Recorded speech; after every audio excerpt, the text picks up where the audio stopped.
This is More Than Work, the podcast reminding you that your self-worth is made up of more than your job title. Each week, I'll talk to a guest about how they discovered that for themselves. You'll hear about what they did, what they're doing, and who they are. I'm your host, Rabiah. I work in IT, perform stand-up comedy, write, volunteer, and, of course, podcast. Thank you for listening. Here we go.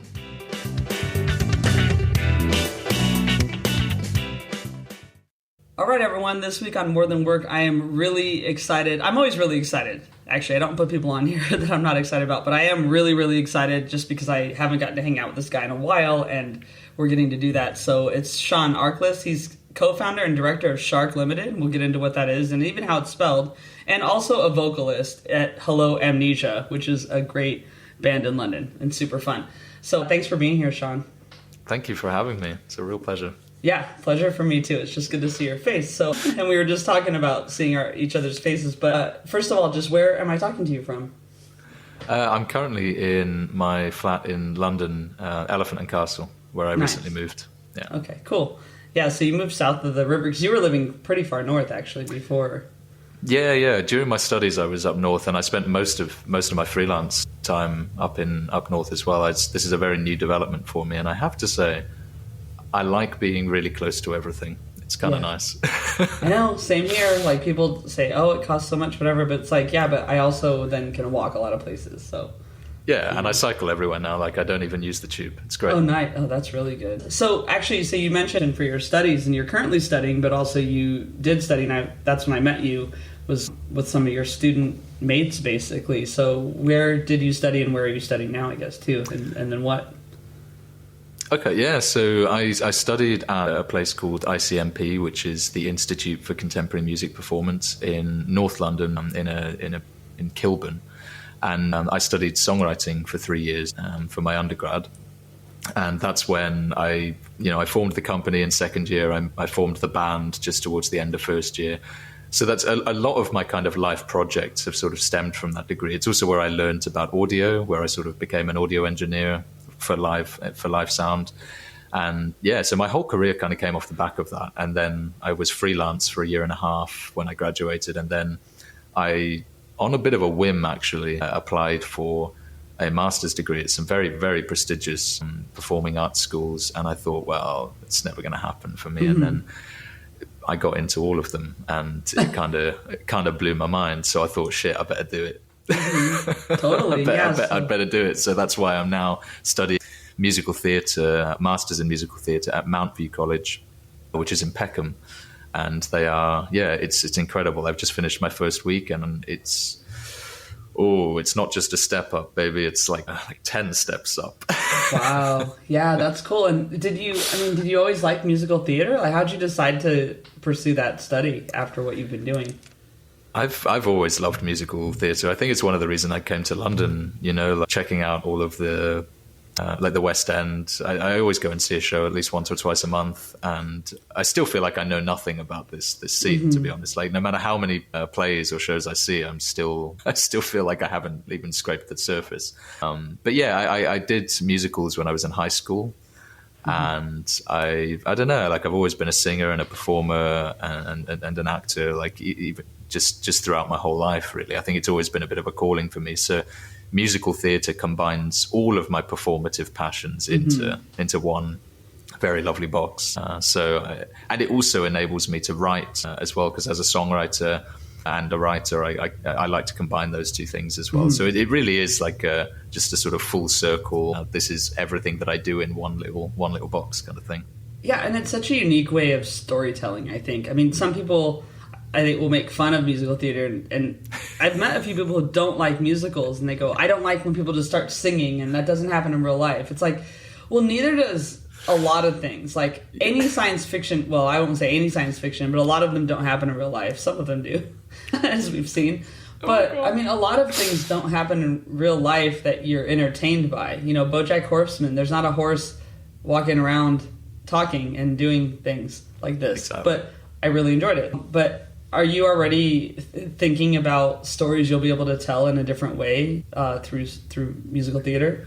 Yeah, I think one of the really big appeals for me, especially because I've always wanted to write a musical. It feels like a big thing that I need to do in my life, and I think music is a really, really great way of getting people involved. Getting them outside of their heads, getting them in their feelings, just sort of like, and then I think when you add a storytelling element to that, especially when there's like, a serious underlying message or even just a playful message, whatever it is, you can kind of go beyond what you would be capable of with a typical song, and you can really expand on an idea, whether it's a political one or whatever it is. You can really, because you're telling a story with that song, and it's like it's going somewhere with the musical theatre style song, because you wouldn't really have dialogue per se in your average sort of pop song. Whereas in musical theatre, you can sort of break that. Like the medium's a bit different, the format's a bit different, and you can. I think you can say a lot more. As you can already see, I talk a lot, so I'm excited to put these thoughts into that format and see what comes out of it, basically. Yeah, totally. And I know, just kind of looking at, you said you've always performed and that's always been part of your life, but pursuing that and then also pursuing the sound engineering and all of that, like, did you have an interest in that too, or did that come during school, like, or did you see that maybe as a thing that will enable you to do the music? I mean, how have you decided on that career path? Because some people fully commit just to music or fully commit to one. I'm doing comedy, but I've been very committed to IT for 20 something years. So, How's that for you? I think that's a really, really good question. It fell in my lap, I think. When I was traveling around the world, or like even before then, when I was a teenager, like working in my first job, I think I just ended up, when I started studying, I made a promise to myself that I would never work in a kind of, unskilled, like retail or bar job again. And actually, I have to say, it's not out of disrespect for these positions, because I think if I had not worked in retail or if I had not worked bar, I would never be the person that I am today. And I think actually everyone should work retail and bar. But I think that it's like a stepping stone for me into becoming like a professional, because those jobs were incredible in terms of my personal and social development or communication development, but they didn't really fulfill me on a professional level or an intellectual level. And so I sort of made that promise to myself that I would never go back to that, right. Which was scary for me, because that was a safety net for me, and I could earn good money in retail. But so then I knew I had to find something, and I started this band, and we were doing rehearsals, and my band couldn't really be bothered to operate the mixing desk to run our monitors or our sound so that we could get the sound. So I just worked it out. I looked at the thing and I thought, this is very intimidating, but I guess it's not too difficult. And I just played with some buttons, and then, I guess a year and a half later, I'm getting paid to touch those buttons. Yeah, kind of how it went. Yeah. I mean, just being able to figure it out, but also being curious enough to figure it out. I mean, even with the podcast, like I do all the editing and I figured out how to do that. And then it became important to transcribe for SEO, but also for accessibility. So how do I do that? And now I'm on these tools that make it really easy. I mean, benefits of AI and that kind of thing. But, I think just being curious and knowing that you can possibly teach yourself and then start asking people. Have you had anybody kind of mentor you or help you or do any training since you started pressing buttons willy-nilly? Yeah, I think that's sort of how it happened. I started pressing buttons, didn't really think much of it. And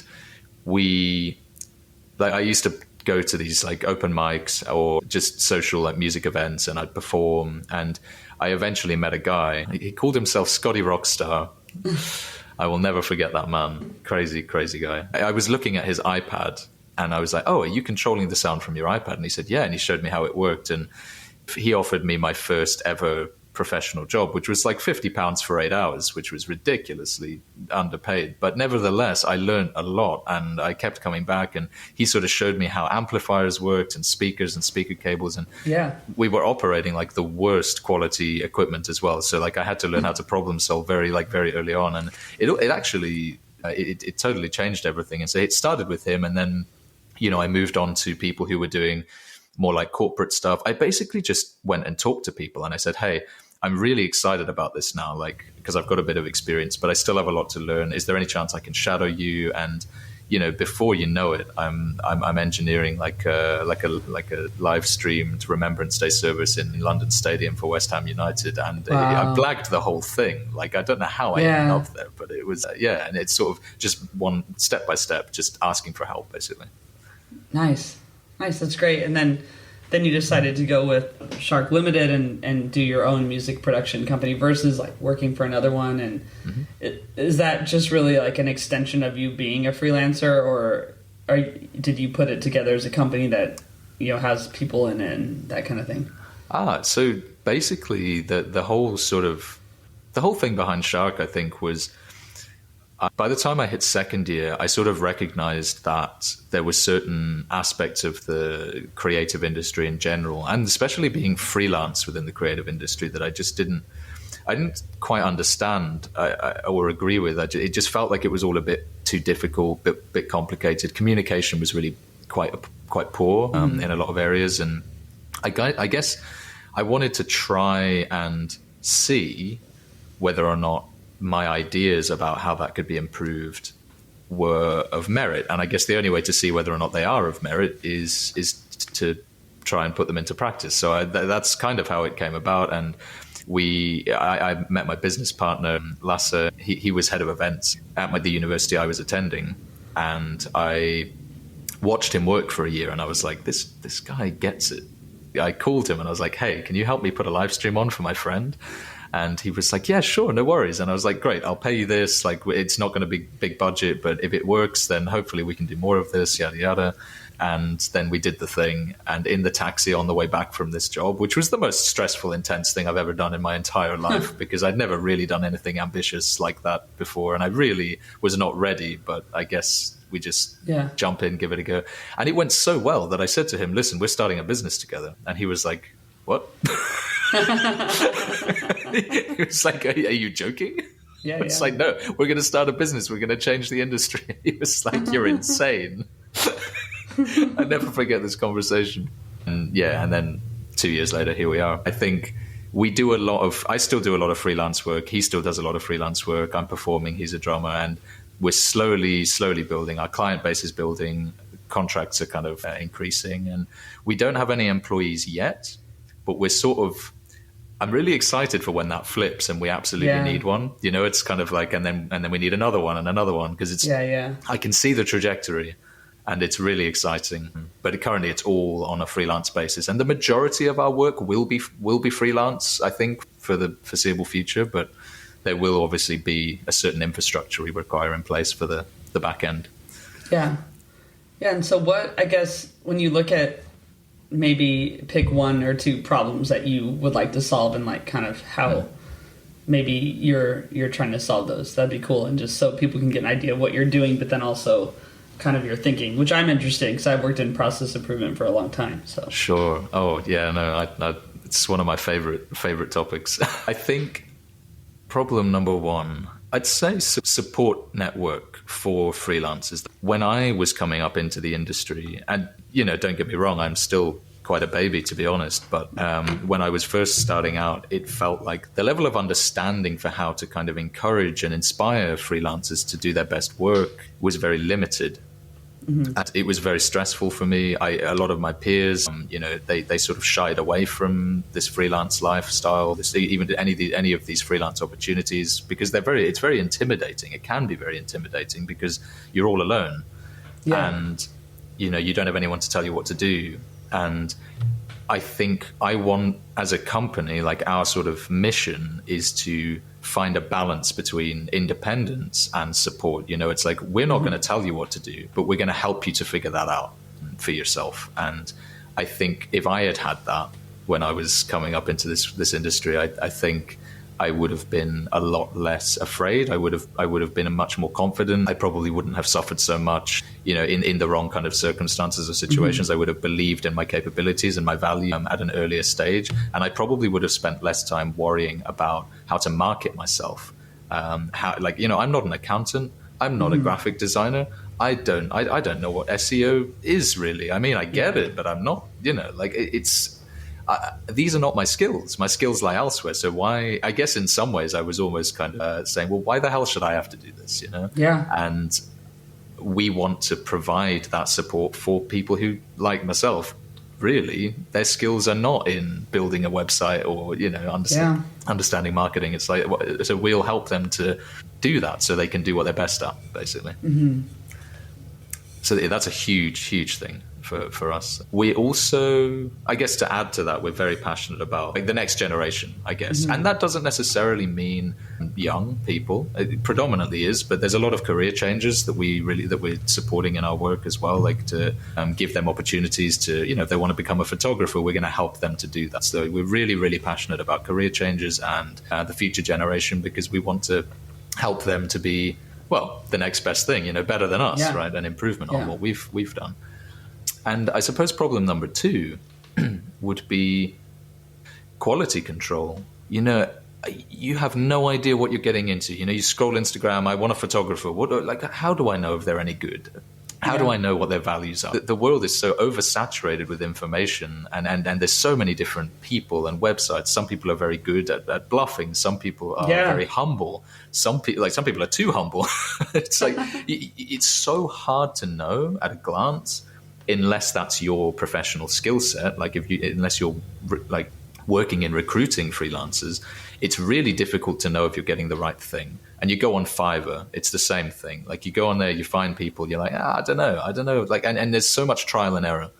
And we want to put an end to that. If I book a video team for a conference, for example, every single person on that team is incredibly well briefed, but they've all been interviewed for an hour plus by myself or one of my colleagues. And they're all vetted, heavily vetted. And we are certain that they are going to be perfect for this job. That's how we operate. And so I guess we're trying to build like a brand that people can trust in rather than an individual. And then they will trust the brand to match them with the correct individual.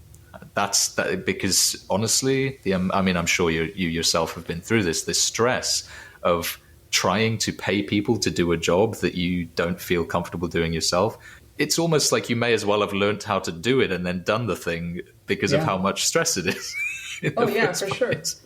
Well, yeah, working for like a tech consultancy, I mean, you know who your employees are, but developers get placed on a project and a project manager does. And, then as a project manager, I would have a team of developers based on that system of assignment. And you'd have to make sure the client knows, like, this is who you're talking to. And some clients want to see your CV of the team and see a, summary of what they've done and what they've worked on. And sometimes they don't, but a company that has people either employed or as contractors to do work that represents them has to have that level of responsibility. Yep. And even people putting together comedy shows, like if I look at that part, and I know one person that's been on the podcast before puts together lineups, and he will not put people on that he's not confident can do the job, because if he's emceeing or not, he's not going to do that, right? And so I think in any place, like, then he might get a reputation as someone who can put together a good lineup, whether he's on it or not, which is great, versus some people, will get a reputation of not being able to do that. And it's important in any sense.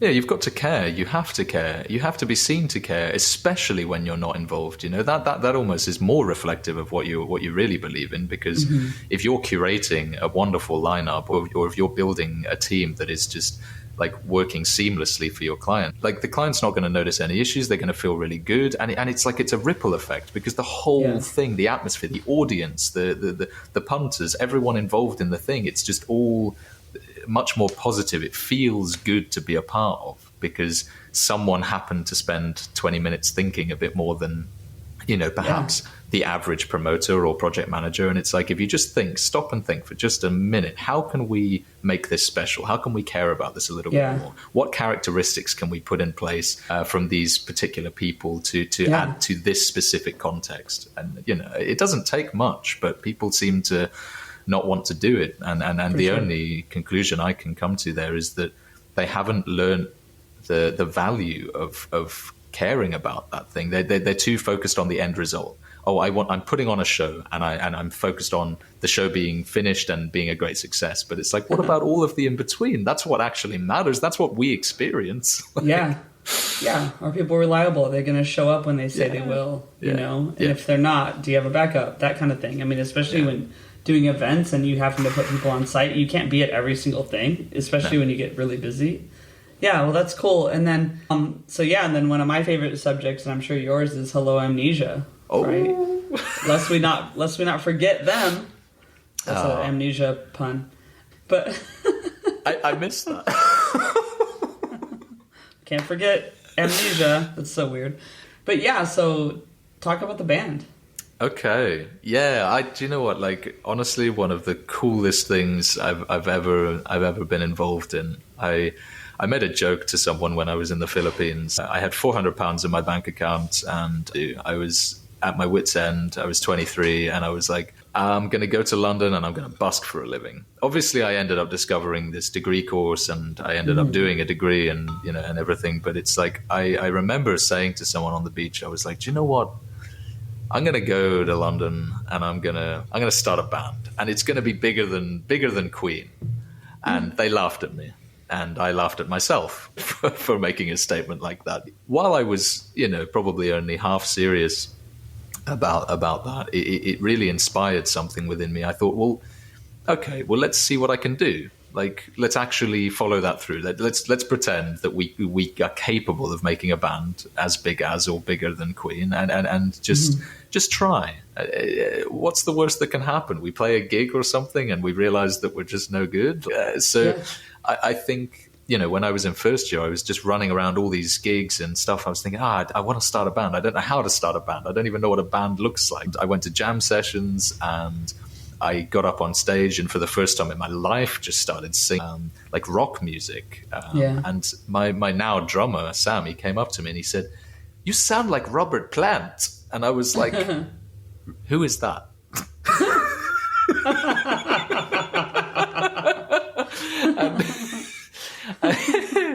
and he was like, "Wow."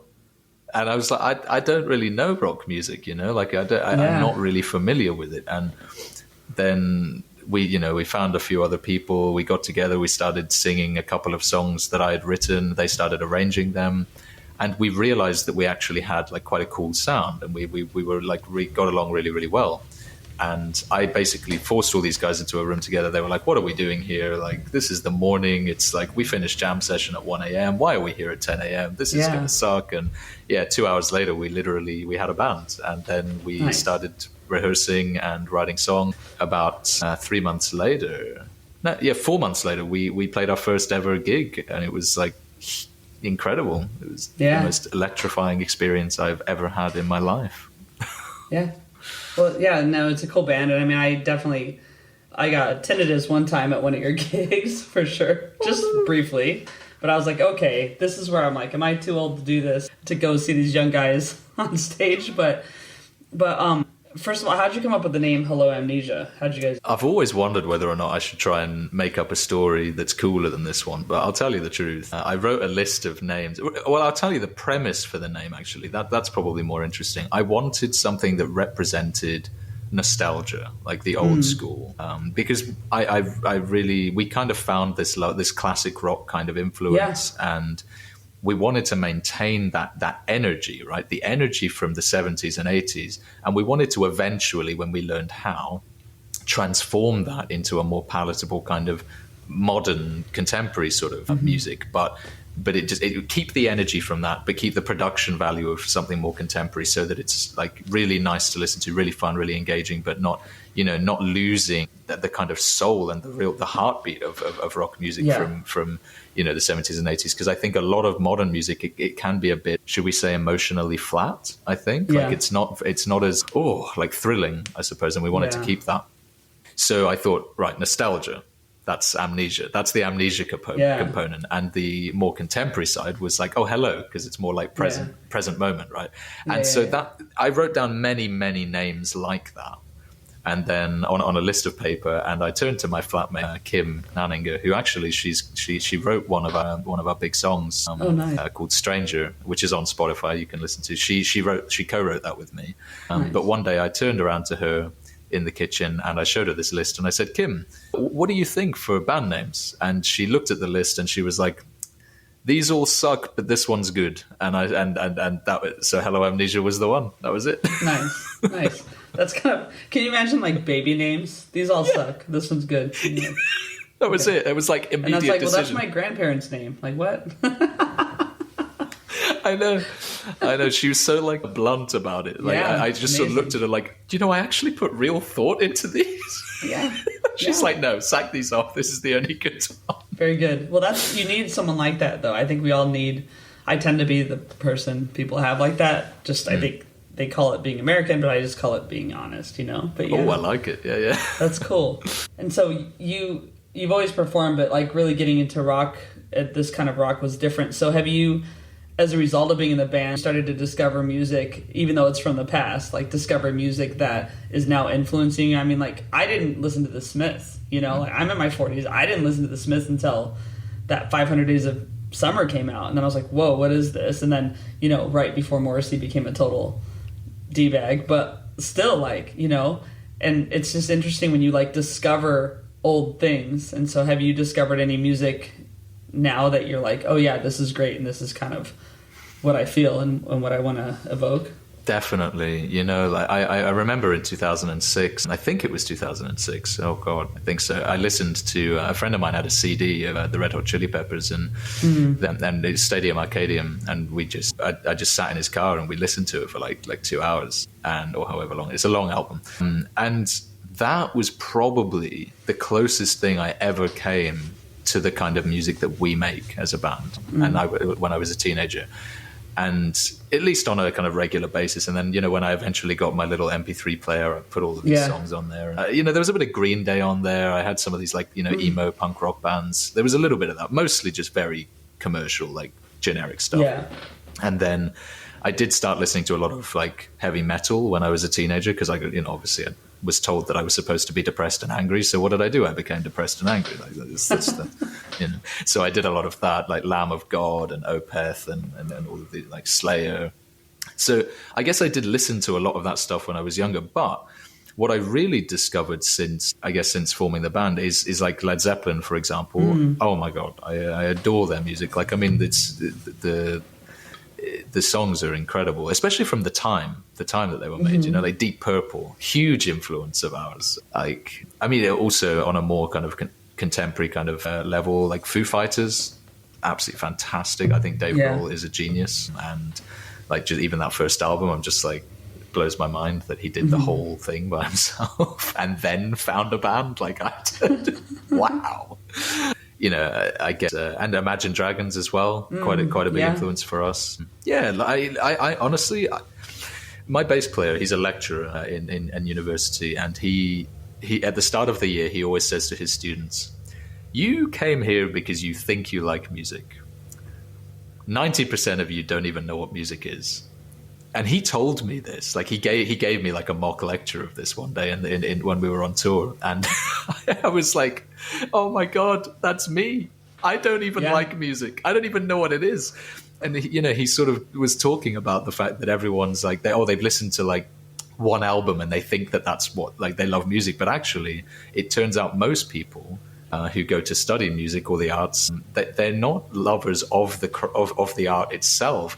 They're lovers of the idea of what that art can give them in terms of attention or a boost to their ego, and he kind of picked that apart for me, and I realized that yes, I am in love with music as I am now, and I love being an artist and I love creating it, and I really understand what that means to me. But when I first started university, I didn't even know what it was. So I've fallen in love with music and therefore researched and studied and found all of this amazing art from all over the world since then. Because realistically, I barely knew anything, when it all started. Huh. So one thing you mentioned, and then we just kind of went past, was that you were in the Philippines on a beach talking about what you wanted to do. So you grew up over in New Zealand, right? and then now you're basically, I guess this is the other side of the world. I'm really bad at geography, but Yeah.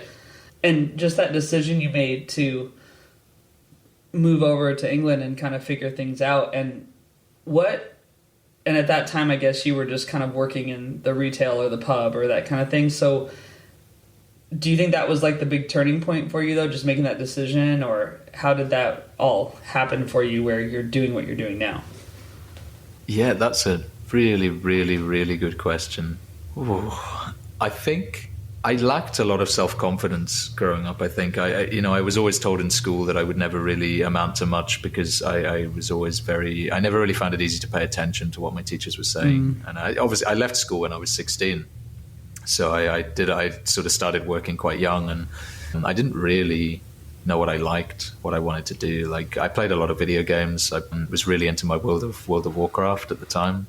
And it kept me alive, like that gave me a sense of community and a sense of, belonging, I think, that I needed at that time in my life. I don't know, like I spent my whole life so closed off, so insecure. Like, there was always this part of me that was like a big performer, a showman, like someone that had something to say, but I'd spent so much of my life being told that everything that I have to say is inappropriate or too much, or you should be sitting in a corner and listening, or you're never going to do well. Very uninspiring was my education or formative years, I suppose. Yeah. And so I think and as a result of that, I ended up in a relationship that kind of went up in flames in that sense when I began to find something that I cared about, which was songwriting. Yeah. I started to write my own songs, and the relationship started to go downhill at the same time that I started to go uphill on the inside, which I guess in a lot of ways that makes sense. And it was nothing on the relationship. Like, it was a really happy 3 years that for me as I was. But as I began to transform and find this kind of inner confidence, I think we ended up drifting apart. And that was, it all went up in flames just before the flight that we both had booked. It was supposed to be a romantic holiday in the Philippines on the way home before we started our lives in England. And we studied, did whatever, built our careers. And I went to a gig, and just after the breakup, we went together to this gig, actually, because it was a lot of money, and we thought, well, we're still friends, we can make this work. And it was for an artist called Passenger.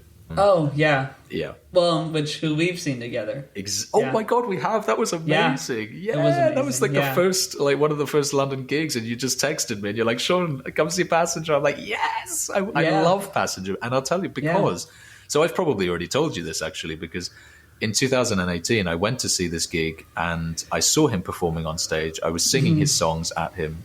And Mike, if you ever see this, I just want you to know, you are the reason that you were the initial reason that I started on this journey, because I looked at him and he looked at me while I was singing his songs, and he just nodded at me and smiled and encouraged me to keep going. And in that moment, I just thought, oh my God, maybe I can do what he does, and and that's when I don't know what happened. It was like everything changed that day. I woke up the next day and I was on a mission. And I didn't know what that mission was yet, but that moment, it was just this confidence. It just came, and it was like a seed was planted that day, and so I had to. I had to move to London. I had to become an artist. I had to do all this stuff. Suddenly, I found a reason to live, I guess. Amazing, nice.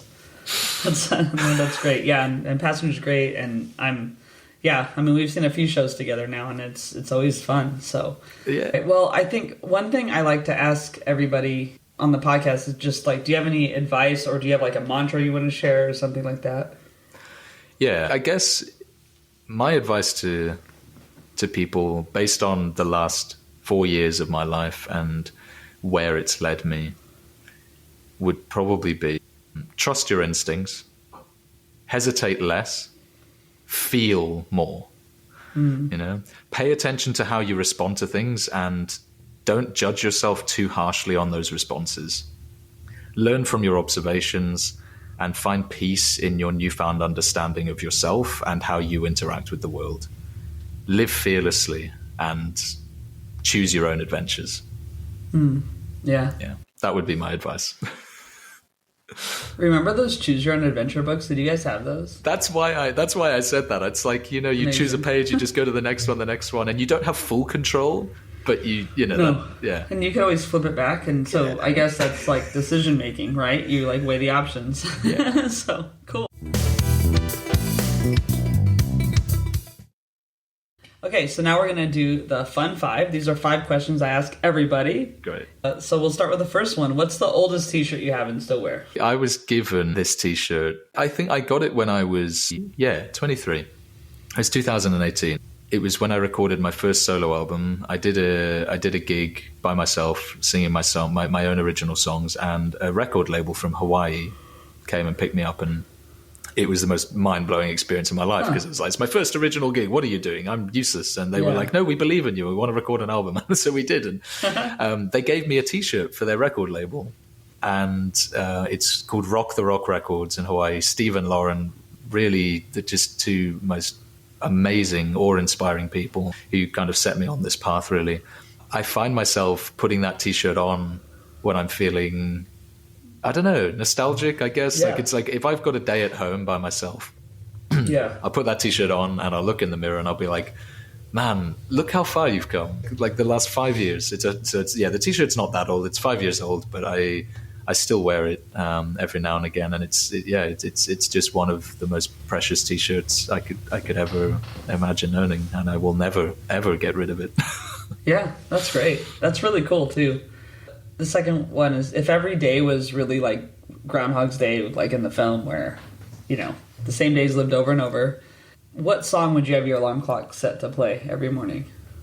There's a band I really like called Alter Bridge, who I've been a huge fan of since I was a teenager, and I went to see them at the O2 recently in London. Oh, cool. And they recently brought out an album called Pawns and Kings, and there's a song. The title track, Pawns and Kings, is a really long, cool, like alt rock, like banger, but the message behind it is, I guess the chorus, it's like, it basically just says, though we're pawns, we could be kings, and I think the message behind it is that it doesn't matter where you come from. It doesn't matter that you've grown up in an environment where you've been controlled or told what to do, or you've been manipulated to believe that this is all your life is and ever will amount to. If you want more, if you want to seek more, then it's attainable. It's there. You just have to take steps to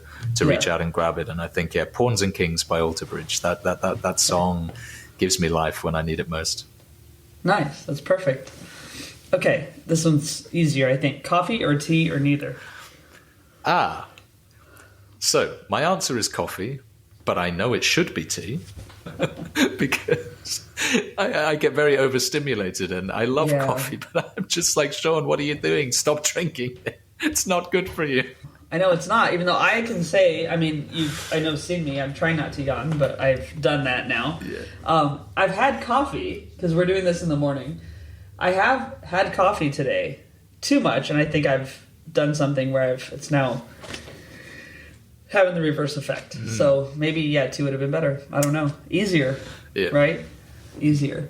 Okay, so can you think of something that makes you laugh like so hard you cry or just crack up and, I don't know, just if you think of it or see it or someone says something to you? It probably sounds a bit cheesy, but the things that make me laugh and cry till I can't stop are kind of the things that I don't expect to see.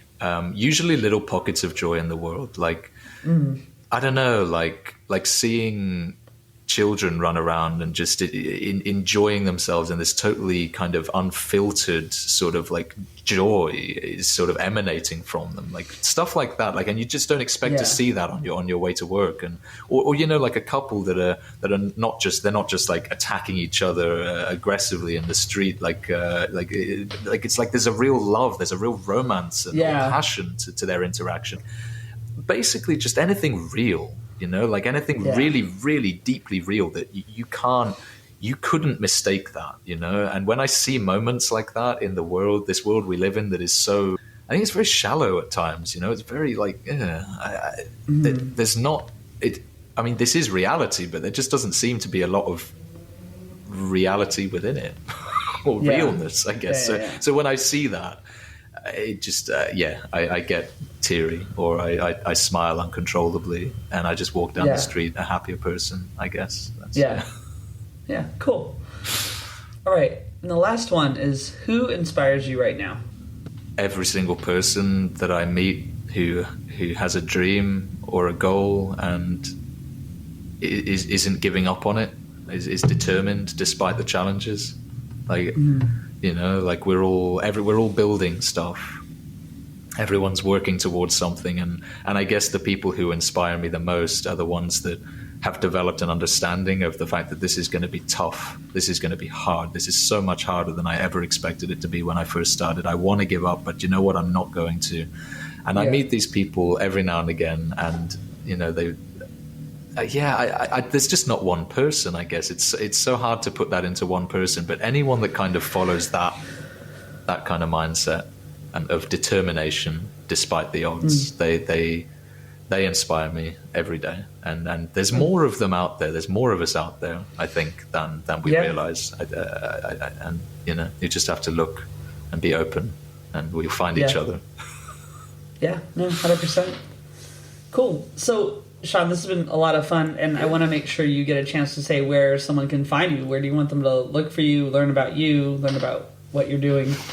Well, if you want to find my company, Sjark Limited, that's www.sjark.co.uk. Please do check that out and see it. We've got a brand new promotional video on there, which we put a lot of work into, which we're very proud of. I'd love for you to see what we're doing on the website. And if you want to ever work with us, you know where to find us.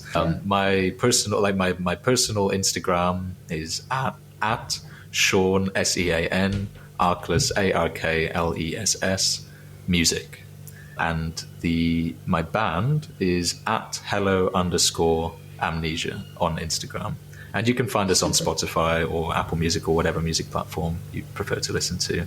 And that's probably the best way to get an idea of the sort of three avenues that I'm pursuing in life. Yeah, cool. Yeah, and if you're in England, especially in London, look out for where you guys are playing too. Definitely. So, yeah, it's a fun show. It's a fun show. Yeah, I need to get to another one soon. But yeah, it's great. Well, Sean, this has been awesome. Thank you so much for joining me, and I'm glad we got to catch up a bit, but also I'm glad to get to talk to you about you and what you do and how you inspire me. So thank you. Well, Rabiah, thank you so much for having me. It's honestly a real privilege to be here and just to chat. And it's been such a while since I've seen you, so it's also just nice to see your face. Oh, thank you. Thanks for listening. You can learn more about the guest and what was talked about in the show notes. Joe Maffia created the music you're listening to. You can find him on Spotify at Joe, Maffia. Rob Metke does all the design, for which I am so grateful. You can find him online by searching Rob, Metke. Please leave a review if you like the show, and get in touch if you have feedback or guest ideas. The pod is on all the social channels at More Than Work Pod or at Rabiah Comedy on TikTok, and the website is morethanworkpod.com. While being kind to others, don't forget to be kind to yourself.